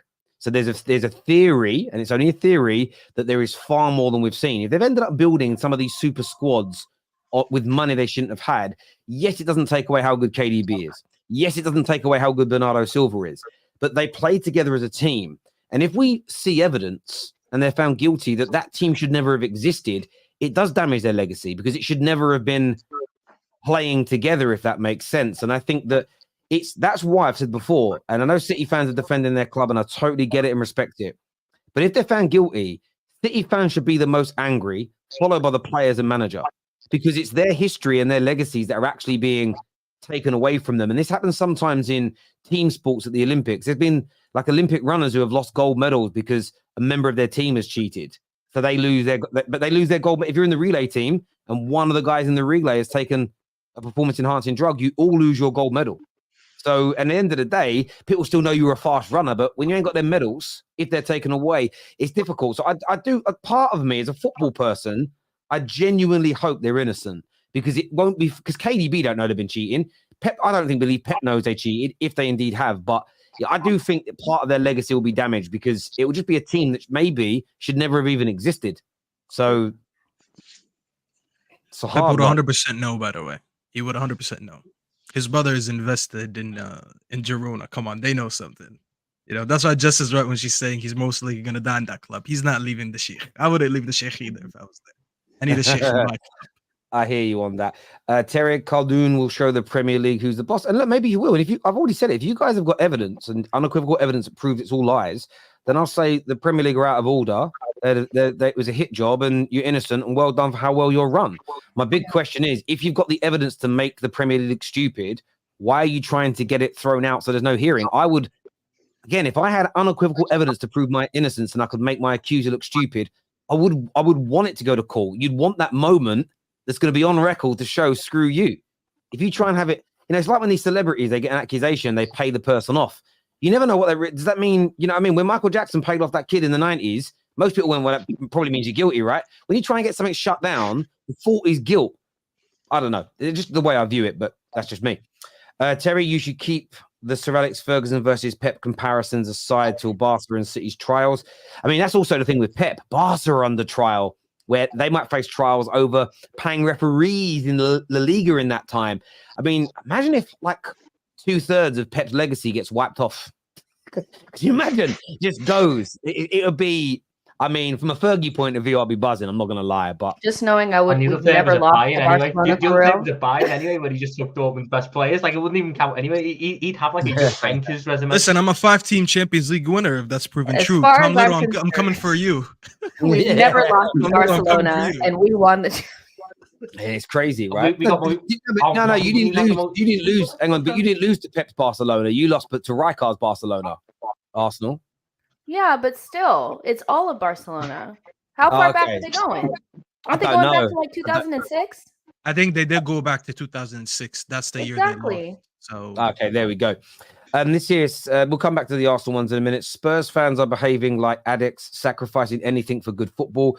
You are going from one extreme to the other instead of a stable middle, is what Ricky Proctor says to you there, Reiss. Yeah, no, he's right. Like, but at the moment, I'm liking what I'm seeing. Like, we've already touched on it, but yeah, I don't need to say anything else. I hear you on that. Best food in the world, us Jamaicans say wagwan. Listen, Jamaican food is good as well. Very, very good. Against good teams, United struggle to score. We will see this weekend. Against all teams, United struggle to defend. Yeah. The CDC. The CDC. Is that something? That must be something to do with health. Control. It's a disease control thing. There we go. I didn't know. Are my eyes tricking me? Jesse's back on the football terrace. Yes, Jessica is there. She graced us with her presence today. Arsenal this weekend. What are you saying, Jess? You got a chance to go 4 points clear at the top of the Premier League tomorrow. Do you think you'll get it done? Yeah, I think we'll get it done. Wolves, they're missing so many key players, both of their starting midfielders. They're also missing Neto and maybe like out at Nuri as well. So yeah, we should be getting this done. Like at this stage in Arsenal's like progression, we should not be throwing away points against Wolves at home.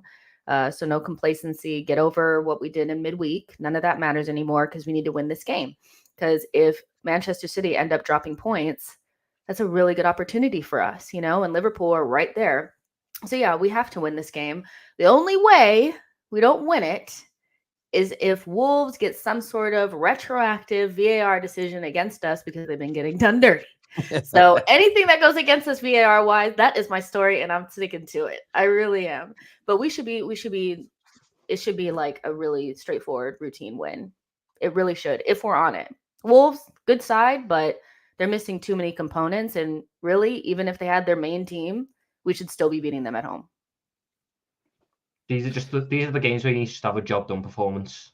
Exactly. That's all it is. When you want to win these titles against teams like City, you need to just have these.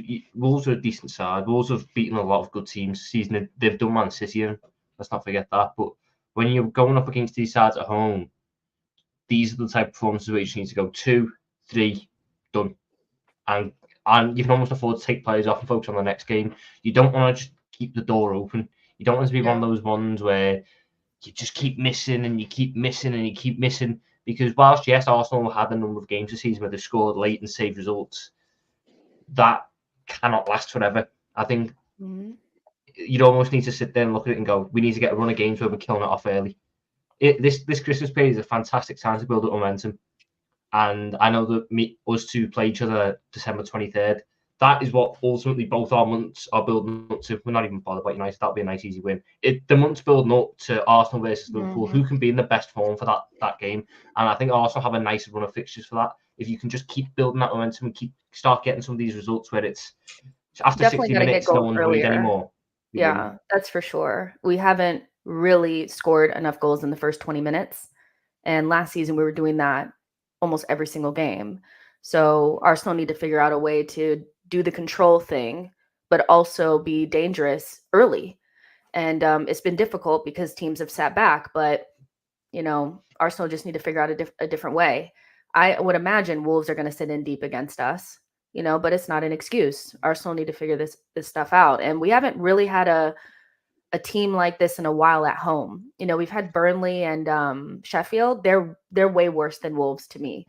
So, this is going to be more similar, in my opinion, to like the Fulham game that we played at home early on in the season, where it's not the best team in the world or like Nottingham Forest, but we still were not as convincing. Like we drew to Fulham and we beat Nottingham Forest, but it wasn't convincing.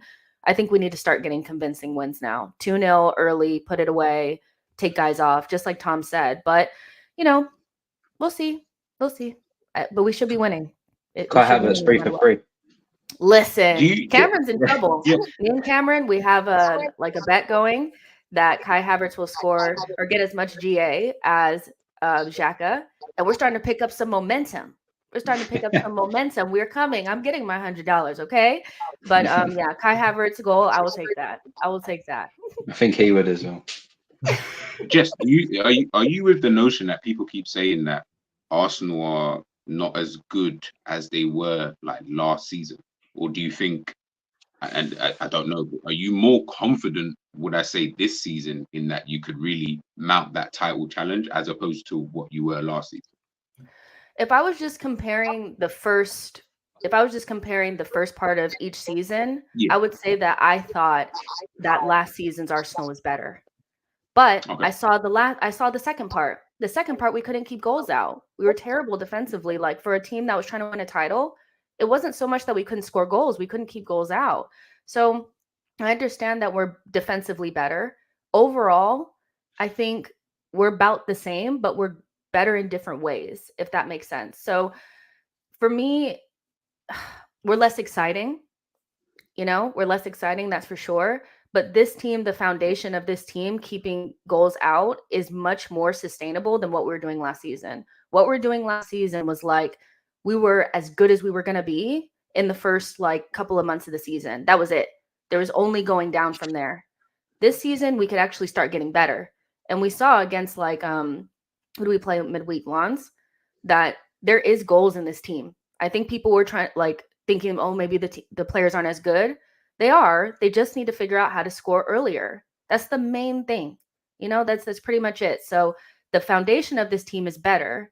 But last season at this time, that was better, if that makes sense. We were more exciting, more fun. You're a much better defensive team right now than you were last season. Exactly. Which is good because defense does win you titles, as Sir Alex said before.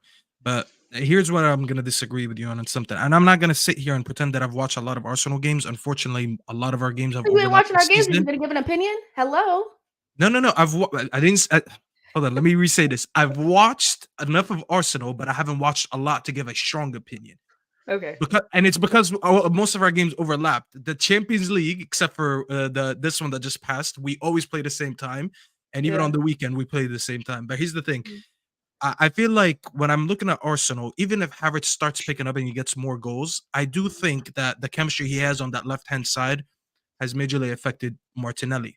Because I'm not sure how much GA he has this season, but last season he had much more GA than now. So it's kind of like you're getting goals, even if he gets, what was it, the 7 and 7 GA that Xhaka had? I'm pretty sure that's what he had. Let's say Havertz does get that, which I don't think he will. How much did you lose from Martinelli because he's not really having the same chemistry that he had playing with Xhaka? Now, I agree with you when you say you need to be scoring early, but what happens when you don't? Because I don't think you should go, especially that you're gonna go a little bit further in the Champions League, which is something that you haven't done in recent years because you really always benched your team against Europa League sides and you just haven't been in the Champions League. Once that happens, I don't think you can be playing games to 90 minutes every time to get a win. You're gonna have to do what City have been doing in recent years, which is why they've been very successful, is putting teams away early. If you don't do that, then we need to have another conversation. Because as I said, the season is very long, and if you're trying to compete on both ends, you're gonna have to reserve some of that energy by putting teams away early, and then let's go on to the next game, 60 minutes, take our best players out, rotate, and then we go again. So that's the one thing that I'm gonna be looking forward to with this Arsenal team to kind of see, listen, can they be serious and can they win something or not? Yeah.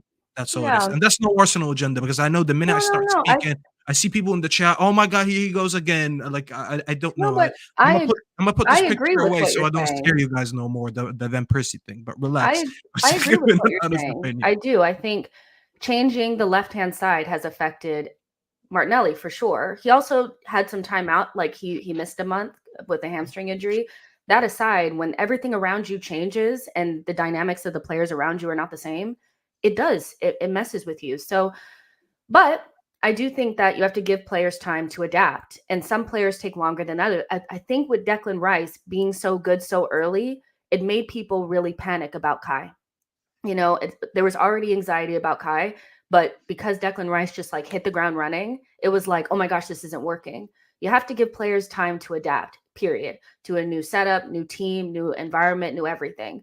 And against Lens, that was like the first time that we actually saw Jesus and Havertz and Martinelli play well together. So I'm expecting that to continue. If it doesn't, we have a problem because we don't have a player that can play on that left-hand side that really makes Martinelli tick. You know, Martinelli I don't think he may not have gotten an assist, but he could have scored like 3 goals against Lens. So I'm expecting it to continue, but it's true. Like Arsenal need to figure out a way to break teams down early because right now teams feel like, okay, well, if we do a deep block, it'll take them until like the 80th minute to score, or it'll take them like a set piece for them to score. That's not good enough, you know? So I agree that we need to figure out a way. It's easy to figure out that way, though. Speaking from how we used to play that mad attacking style, but you only are able to take that next step when you secure yourself defensively first. And our goal scoring numbers and our style of play took a major hit in terms of how people looked at it. We went from winning games like 5-2 to 1-0, but that's what's needed. Arsenal have one of the best foundations, one of the best cores in the Premier League. Ignoring David Raya, who I don't really rate, but he does a job. Gabriel, Saliba, Reiss is a triangle in that middle, is arguably as good as any in the Premier League in terms of the quality and the chemistry. The one thing you've just got to figure out is how you're going to get your wingers back involved in the middle of the park. So I feel at times when Arsenal come against a low block, it almost ends up with, because you do too much at the back, and says too much controlling, you end up in situations where when you're trying to attack, Martinelli and Saka are almost tasked with like ISO plays in basketball where they've got to go 1-on-1 or 1-on-2 with a fullback and a defender, and there's no support from Odegaard or Havertz or our 8s aren't in that involved. midfield. So our 8s aren't involved. Like we need to transfer some of that like playmaking from our defenders to our 8s, and that's where Odegaard is so important because I don't think that he's had a good season so far. He's my favorite player. but I'm going to tell the truth when I feel it. He hasn't been as good because he's not getting on the ball in central areas. He needs to take risks and get in between the lines and get the ball, because when he drags players away from Saka, then Saka's more open. Saka's already double teamed. You know what I mean? So I think our main issue is that our eights haven't been as effective. And I think sometimes it's just about doing it yourself. I don't think Arteta's sitting there telling Odegaard, don't get on the ball, and Kai has been afraid to get on the ball. So yeah, that's why Martinelli and Saka are doing so much work. It's about balance, Yeah. but sometimes that takes time. On Kai Havertz, a super chat here says, I said at the start of the season, Kai Havertz would get 15 GA in all competition. I saw Mikel Arteta's vision. Arteta in since 2019. I stand on it. Is Kai Havertz... I don't think... Look, I said it on the stream the other day. Kai Havertz is never going to be Zidane. He's never going to be Bernardo Silva. That's not him. Is what we've seen in the last couple of games, him arriving late in the box, scoring goals.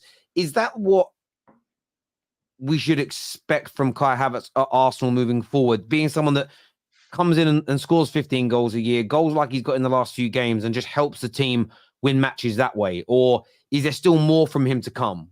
Because I don't see what else. That for me is what I think he is. I think he definitely has to do more. Like, it can't just be ghosting into the box and getting on the end. No, he has to get on the ball and use his creativity. He's not exactly like Granit Xhaka, but if you're going to step in for Granit Xhaka, Granit was doing a lot more than I think people thought he was doing. So if Kai thinks he can just ghost in the box every once in a while and that's it, that's not enough. Then we're missing a whole midfielder then, So he definitely has to do a lot more. What we saw against Lens was probably like 30% of what we're going to expect from him. We still need to see a lot more, but he definitely has that ability to get those runs in the box.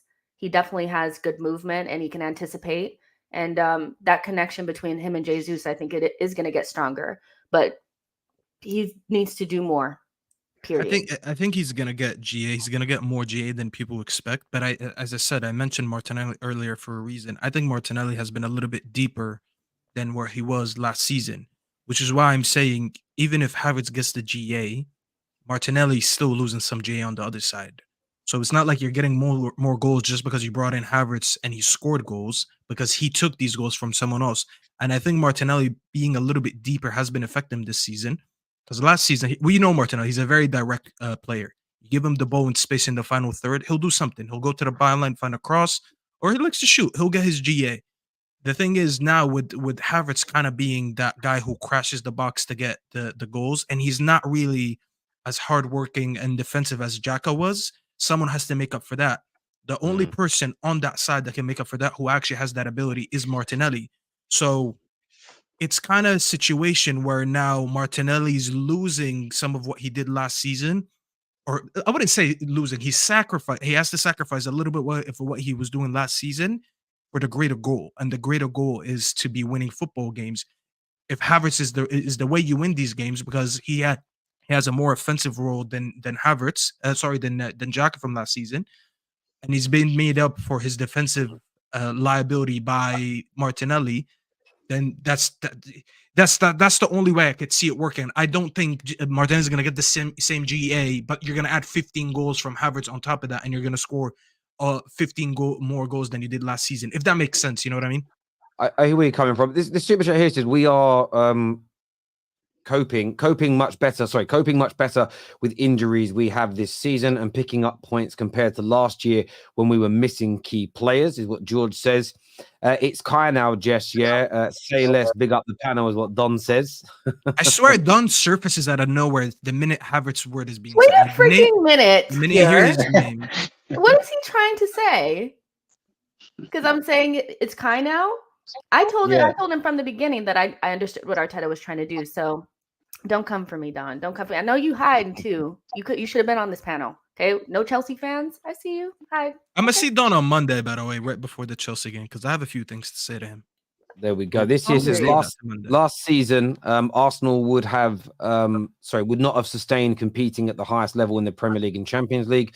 New Arsenal is getting the necessary muscle memory to keep clean sheets and be ruthless in taking chances to be ready in the running. I think there's a lot to be said about that. I sense Lee Gunner raging every time he hears Kai. I love it. Arteta changed the pattern of play for a reason, and it's no coincidence that he's looking to sign Luis or the likes of. If we get that midfielder in January, I'm sure he would switch the play again, is what AJ says here. One of the other big competitors for Man City's title is obviously Liverpool. G, you guys play Fulham at home this weekend.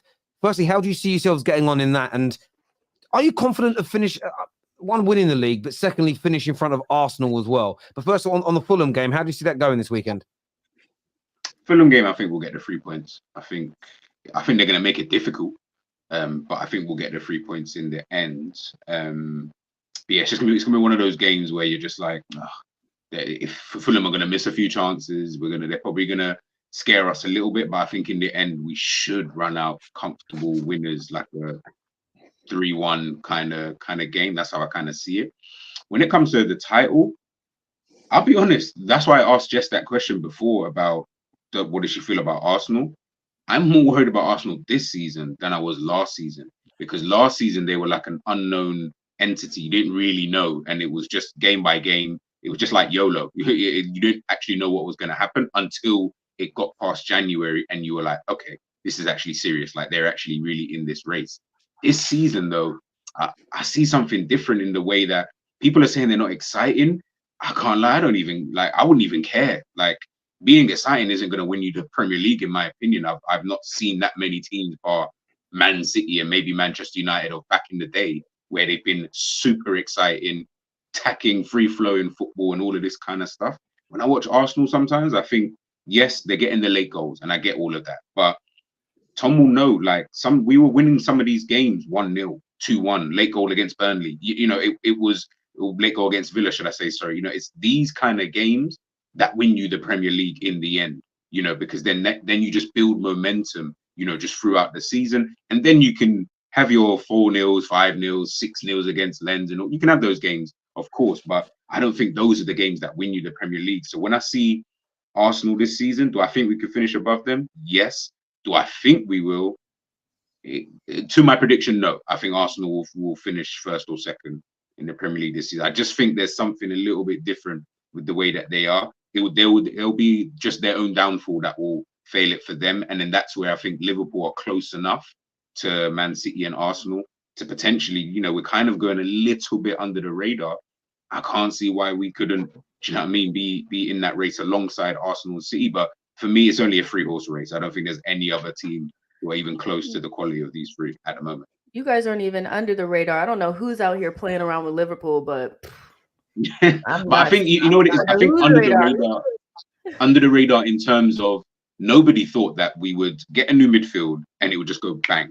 Like, it would have been. I'm not saying that we know Liverpool are obviously good. Obviously, our recent track record tells us, yes, Liverpool probably would come back into play. But let's not act like last season the performances were dog doo-doo. Like, you know what I mean? Like, we were so bad that you didn't know if these players would just literally go, there's a light, let me just go back to what I was doing. You know what? Quick wobble of the head, and then we can go again. And then remember, us going again is great, but you still got Manchester City, you've still got Arsenal, you've still got the teams like your Villas, Newcastle, all teams who are also getting better. So it's not like we're in the same space where we were before. Before, it would have been different. It was only us and Manchester City. Everyone else is all 15, 20 points behind us. So it didn't even really matter about dropping off or anything like that. You could just kind of come back into play. Now, you can't really do that. There is no, you can just drop off for 4 games. That's why we're speaking about the Tottenham stuff. You can't just drop out for 4 or 5 games and think you can just jump back in, because there's too many other teams now who are closing the gap.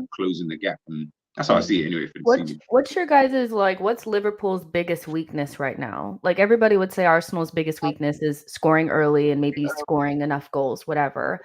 What is your guys' biggest weakness right now? Probably that. You could say missed chances, but I think we score enough anyway to make up. We just have loads of chances in the game. We do still score a decent amount. I think for us, it's in certain games our midfield gets bypassed a little bit too easily, and that's just from a lack of a traditional DM. McAllister had his best game in the Liverpool shirt against City, but he's still not that DM that I think to get the most out of certain players in the system you need. And I also think that another one that can swing in roundabouts is how many chances we face a game at points. We do it because we've got Alisson in goal, but for the next 4 games or the next 3 Premier League games, we don't have Alisson in goal. So if that stuff that's happened earlier on in the season is gonna continue, we won't just concede 1. We might concede 2. We might even concede 3. And then the fact that we score 3 goals a game isn't enough. So the DM and the amount of chance we face are the main ones, but I also think that we can address one of those problems very easily. And we've always been active in the January market. I think it's a notion that it sort of gets like brushed under the carpet that we never do. No, we've always done business in January. A lot of our, best players will come in January. So I wouldn't be shocked to get a DM in January. It's just the amount of chances we face a game. I think they're both exclusive, like they're both intertwined. But for the next couple of games and for what's been the start of the season, that has been the main problem in terms of, like, I think we've averaged 1.4 XG against us a game. And that's including playing some teams like a lot of that is Alisson then being world class. We play how we play because we've got Alisson. No other team should play the way we play, but because we've got a goalkeeper who is an absolute freak of nature in one-on-ones, we can afford to step the line up and try and catch people out in different ways. So it'll be interesting to see the next couple of games if we address that and drop them back a little bit, just so we're not facing the same amount of one-on-ones. Give them the support of Van Dijk, or give them the support of Matip, just to negate that. But in terms of us this season, I think we're going under the radar a little bit. There's just been a lot of weird narratives around us that aren't true. Like the idea that our defense is, unsustainable. Like I just said, we do what we do because we've got Alisson. We've also conceded the second least amount of goals in the league with 11. Arsenal top with 10, and they have been lauded for having the best defense in the league this year. We have 11, we're second, and we're being told we're unsustainable. We can't handle it. It's going to come back and bite us. We got told the midfield is going to get overrun. How much is that going to affect you with now that there's no Alisson? I understand he's one of the best in the world. It couldn't have happened at a better time. That's all I'll say on it. It could, because we're coming up against, we've got Fulham, who, no, he's back for United. We're all right. He's back for United. No, he's not. Is he back by United? Fuck, man. I was like, I thought I had one on you. He only misses the next 2 games, apparently. So we've got Fulham, we've got Palace, and we've got, I think it's Burnley. I might be wrong, but I think it's Burnley. So we get a nice run of games with teams who either have been very poor in front of goal this season and Fulham, are missing some of their best players in Crystal Palace, or are managed by Vincent Kompany. So in that sense, it couldn't have happened at a much better time for us. The big worry would have been if it was going to conclude with Arsenal. If we didn't have Alisson for Arsenal, narratives would be very different, because we're going to need him for those big games, because Liverpool versus Arsenal is going to be a massive, massive game. What is it, a hammy? And if we were going to... Yeah, it is right hamstring, because he kicks the ball in a weird way. He does that weird thing where he falls. I'd give him a month off. I wouldn't even risk it.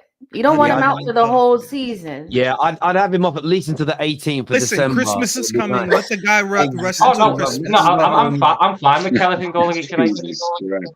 No, but here's what I wanted to ask you, Tom, because you're talking about all this, and we know his shot-stopping ability. No one is going to deny that. But what we didn't talk about is, number one, his distribution, especially that you don't have a competent 6 that helps you build from the back, and it's kind of not your style anyways.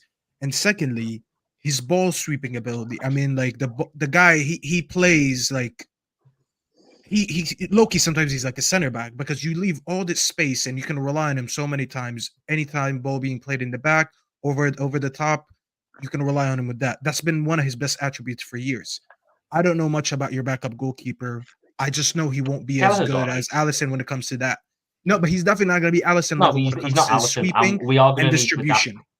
We are going to you know what? You could argue at points Kelleher has better at distribution in certain aspects, but that's it. We have to adapt how we play with Kelleher in goal, because we can't afford to play that high line. Kelleher's a decent keeper. Kelleher was in goal when we won the Carabao Cup final. We quite like him as a backup, but he's not the same as Alisson. He's nowhere near as good in one-on-ones, and we've built a system that relies on him in those one-on-ones and him being so good at shot stopping that we can afford to take more risks in the attack and commit less defenders. So I wouldn't be shocked to see if maybe for the next couple of games, Joe Gomez moves to left back and we play more of a traditional back 3 in possession. So we're not having, Van Dijk and Matip or Van Dijk and Canate covering so much space with Kelleher in goal. That'll be interesting. To adapt when players are out. Yeah.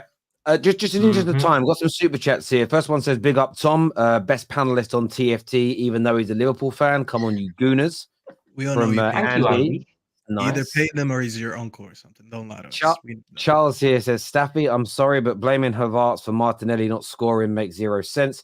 He had 0 GA when Havertz hasn't played, 6 when he has. Kai has only played 60% of possible Premier League minutes too." I'm not blaming anyone for anything. I'm just talking about how you're kind of structured this season, where one of your 8's a little bit more advanced than last season, and then your winger is a little bit more behind than he was than last season. And it's a structure thing, because when Trossard comes in, I've seen Trossard play in the left 8. I've seen Emil Smith Rowe play in the left 8. Your left 8 is more attacking than it was last season. That's just what it is. So it's not me blaming the individual. It's just me talking about how you're currently set up. I hear that. Miss Tori here says, "Hey, Tell, you're needing new players clearly. So here's a tenner towards the player fund. Thanks. I appreciate that a lot. Thank you." Are you and is that what they said? Something like that. I just realized Tom looks like Brian Kenrick. Oh, remember Brian Kendrick? He was a wrestler in SmackDown about like 20 years ago. Brian Kenrick. Lad, I weren't born then. No, he don't. No, he Brian don't. Kendrick. If you watch WWE in 2006, you would know who Brian Kendrick is. Yeah, but I'm watching. Yeah, I was 2006. I was out doing man things, but this guy is muscly. Give me a break. Hang on a minute. I know you are. Hang on a minute. So this Brian Kenrick is muscly, got long hair and a beard. Tom's got like a moped, barely shaves, and can give you a paper cut. Do you know what I mean? That's not his picture in 2006. In 2006, he actually does look like. All right, let me put 2006 in there and see. Type in Brian Kendrick and yeah, okay. No, I can see what you mean. Yeah, but a little bit there. There you go, Josh. Right, it's time for golden goals, people. So make sure you got your apps out. Let us know what you're saying and what you're doing. We're going to put ads up on the screen here now, and we're going to go to. We'll go for it and get everybody's opinion. But Reiss, we're starting with yours here. We're going to start with Arsenal Wolves. You've gone with 3-0 to Arsenal. Yeah, this Arsenal are just way too good. Yeah, I can't see anything else. I know that the early goals, like what you were saying, like, I think they will come, but in this game, especially at home, they just beat Lens 6-0 at home. Yeah, it's a walkover. Fair enough. And Jess, how do you see the game going? What would your prediction be yourself? 2-0. 2-0. Interesting. I have a race. Easy. Can you imagine if he? Oh, I'd love it. I'd love to see that happen. I would. We'll go to the next prediction. This is Tom's. You've gone with just 1-0 to Arsenal. Hater. Yeah, Wolves are a good side. They've been so unlucky. Yeah, there'll probably be a penalty that Wolves, didn't give away that gets given, because that's just been their luck so far this season with it. But they're a tough side. But I think Arsenal, like I said, they just need to get these results in the bag now, where it's job done.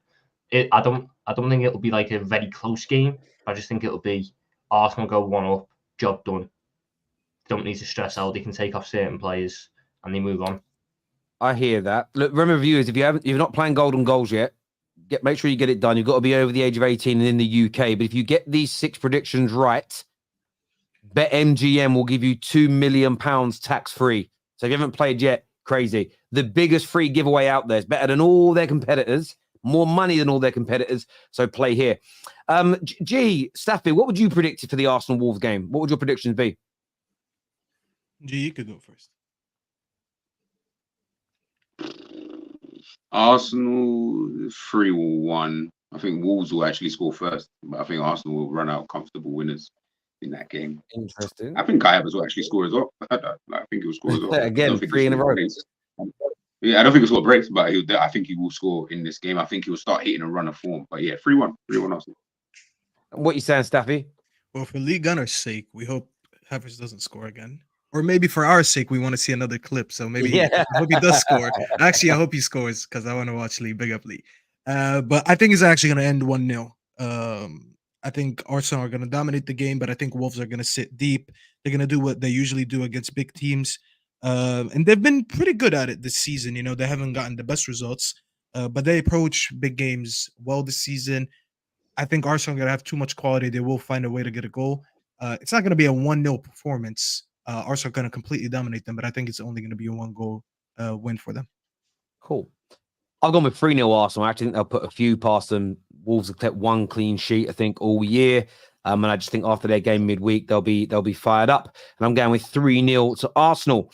The next game, we'll go through this one fairly quickly. I've gone with Burnley 2, Southampton, Sheffield United 1. I'm going to go with a Burnley win, but a narrow win to Sheffield United.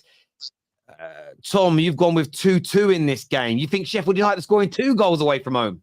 Lad, honestly, I went 0-0 last time, and then there was 3 goals in the game. If my golden goal is going to fall apart at any point, it's Sheffield United. No telling how they're going to perform. No telling. I barely into the mix. Who concede for fun?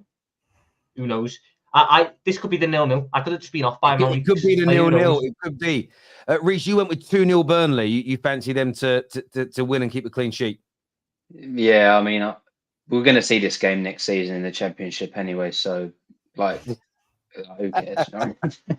There we go. In the next one, though, you've gone with Newcastle 3, Man United 1.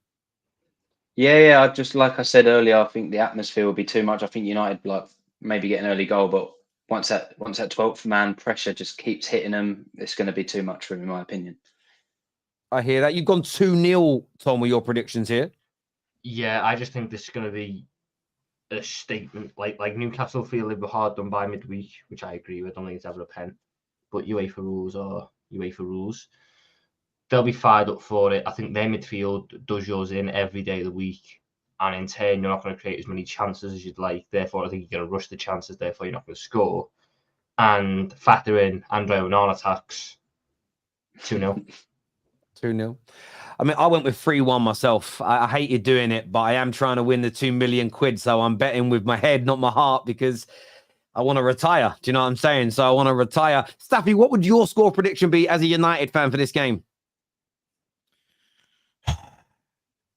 I'd rather plead the fifth on this one, but I'm going to just be optimistic. I'm going to say 1-1, man, even though it's not. I haven't got a single Man United prediction on the Terrace, right?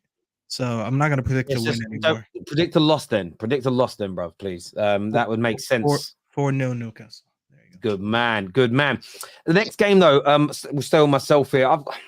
People called me out for predicting a Barcelona win the other night. They said, I don't watch Barcelona enough. And they did. That's the only result I got right, by the way, midweek. It's 2-1 Barca.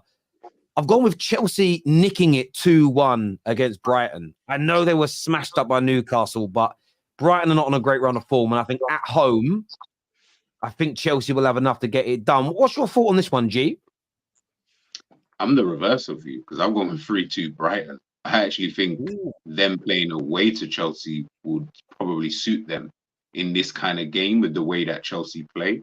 I actually think that Brighton will go there and get a victory up against Chelsea. I think, yes, Chelsea obviously have completely slacked by Newcastle, fair enough, and they're going to be, buoyed by the fact that they're trying to get, that victory and, trying to get everyone back on side. I just think that Brighton are they're just going to do something. Brighton are weird, man. They will beat whoever, like one of the top teams, and then they lose to like West Ham or something. So I think they're going to do that again, and I think they're going to beat Chelsea 3-2.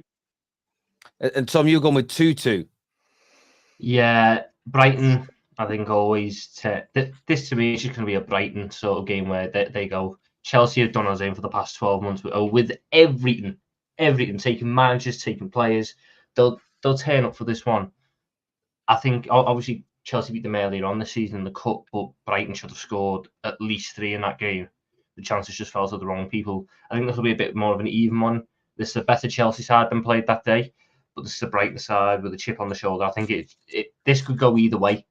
That's why I'm going down the middle and just going. There'll be big chances missed, and it'll ultimately end in a draw. And Dan will come on here and go, Enzo Fernandez is the best midfielder in the league. Reiss, you've gone with 2-1 to Chelsea, same as myself. Yeah. Similar to what you said, I think Brighton, like you said, they haven't won many games. I think they won the one in about the past 8 games, or 7 or 8, sorry. So yeah, they're not on a great run of form, but it's still like De Zerbi, like he just knows how to get results. So to be fair, I could have put a draw maybe, but I think Chelsea at home, so I just swung it that way. That makes sense. Jess, do you see Chelsea getting a result? No, I think Brighton will be buoyed by their going to the next round in Europe. that's a big deal for them. I think this could be the spark for them. Chelsea, it's a draw. I think it's a draw, something like that, or a Brighton win. Chelsea there we go. The next game, Reiss, you predicted Liverpool to smash Fulham 4-0. Yeah, I know Big they won. Yeah, I know they won last week on a Monday, wasn't it? But Fulham, like they can't score. Even though they scored 3, they just can't score many goals this season. And Fulham and Liverpool just way too good in front of goal with the attacking options they have at Anfield. Yeah, bloodbath. I hear you on that. G, I know we haven't put yours up on the screen. KJ's only just sent it through to me now. But what was your prediction on this one, mate? 3-1. I got 3-1. I think we'll 3-1. concede. We're Liverpool, and I feel like we always seem to concede this season. I think we'll concede again, but we'll run out 3-1 winners. That seems to be our scoreline this season. I get that. Tom, you've gone 3-0, clean sheet. Kelleher masterclass. I need a clean sheet. I need that clean sheet more than anything. 3-0. I think that Fulham's attack. Take your pick out of which striker they've got.